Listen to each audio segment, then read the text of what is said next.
Gas distribution companies में हमने सुबह थोड़ी हरकत देखी थी। हालांकि हाई लेवल से थोड़े ये कूल ऑफ हुए हैं, बट आईजीएल हमें अभी भी उसकी जो क्लोजिंग है थोड़ी इनकरेजिंग लग रही है, तो इसलिए हम आईजीएल के साथ जाना चाहेंगे, जिसमें 419 का यहाँ पे स्टॉप लॉस रहेगा और 437 का इसका टारगेट होगा।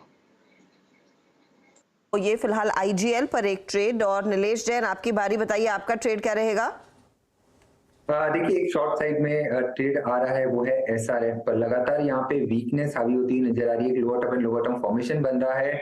यहाँ पे जो डाउन साइड है वो अभी भी ओपन है, लगभग 2050 तक की, जो कि लोज बने थे जुलाई 2022 लास्ट ईयर। वहां तक के लेवल्स यहाँ पे टेस्ट होते हुए नजर आ सकते हैं। करंट लेवल पे सेल करना होगा एसआरएफ को। 2150 का स्टॉप लॉस होगा। निचले स्तर पर 2050 से लेके 2030 तक के लेवल्स हमें देखने को मिल सकते हैं। ओके, चलिए मार्केट का एक बार इस क्लोजिंग को समझ लेते हैं किस तरह से ये क्लोज हो रही है, और उसके बाद सिर्फ 10 मिनट रह जाएंगे तब रिकैप करना भी शुरू करेंगे। पहले 2-3 स्टॉक्स की बात कर लेते हैं। आज तक क्लियरली अतुल, वो नंबर्स के बाद काफ़ी नेगेटिव रिएक्शन। इनफैक्ट अतुल का एक बार जरा थोड़ा स्लाइटली लॉन्गर टर्म चार्ट लेकर आइए, 6 महीने का चार्ट लेकर आइए अतुल का। मुझे याद है ये स्टॉक करीब 10,000 तक गया था ऑलमोस्ट, और वहाँ से इसने करेक्ट करना शुरू किया था।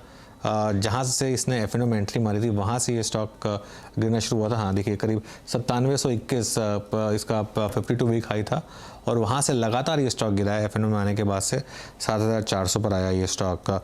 और L&T टेक सर्विसेज काफ़ी नीचे, और PVR में आज अच्छी खासी डिक्लाइन है। तो ये 3-4 स्टॉक्स हैं जो क्लियरली नेगेटिव बंद हो रहे हैं। अब बात कर लेते हैं निफ्टी की क्लोजिंग की। आज निफ्टी की क्लोजिंग कहाँ हो रही है? निफ्टी की क्लोजिंग हो रही है 18,027 अभी के लिए।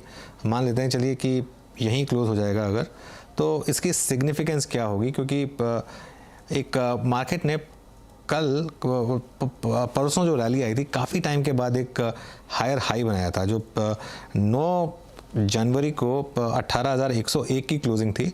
उसके बाद 18,165 की क्लोजिंग मिली आपको, और अब आप फिर उस लेवल के नीचे बंद हो रहे हैं, 18,026 पर बंद हो रहे हैं। अब प्रीवियस लोअर क्लोजिंग कहाँ थी मार्केट की? जो लास्ट 2 क्लोजिंग थी, 2 ही क्लोज थी, एक 17,894 और एक 17,858। उसके बाद 18,165 था, ऑब्वियसली उसके तो नीचे है। एक 18,053 भी था बीच में, 18,053 था, उसके हम नीचे बंद हो रहे हैं आज तक।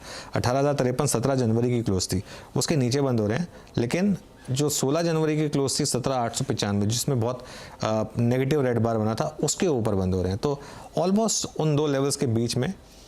लेकिन थोड़ा सा जो क्लोजिंग है ये मुझे निराश कर रही है आज, क्योंकि ये क्लोजिंग हो रही है एक लेग के काफ़ी अच्छा करने के बावजूद। बैंक निफ्टी पूरे दिन स्ट्रांग रहा, और एंड में भी करीब 170 पॉइंट ऊपर था। हालांकि ऊपर से नीचे जरूर आया, हल्का ज़रूर हुआ बैंक निफ्टी, लेकिन फिर भी सब चीज़ें मानते हुए और HDFC बैंक का बिहेवियर देखते हुए ये मैं कहूँगा कि फिर भी थोड़ी सी नेगेटिव क्लोजिंग है। हाँ, एक चीज़ हो सकती है, कई बार ऐसा होता है कि मार्केट नर्वस होता है बड़े नंबर से जाने से पहले। जैसे आज रिलायंस के नंबर आएंगे, कल HDFC बैंक के नंबर आएंगे, कोटक के नंबर आएंगे। सुबह आशीष काउंट करके बता रहे थे कि मंडे को मार्केट रिएक्ट करेगा 25 से 26% निफ्टी के नंबर से। तो ये हो सकता है कि मार्केट एक बार इवेंट से पहले थोड़ा नर्वस है, जिसमें कोई बुराई नहीं है। और अगर नंबर्स ठीक ठाक रहे तो मंडे को शायद आपको एक पॉजिटिविटी भी मिल जाए। लेकिन अगर आप सिर्फ लेवल्स फॉलो कर रहे हैं तो क्लोज खराब है आज का निफ्टी का। उस लिहाज से थोड़ी सी निराशा जरूर हाथ लग रही है। एक तो ट्रेड्स अनुज जो आखिरी इस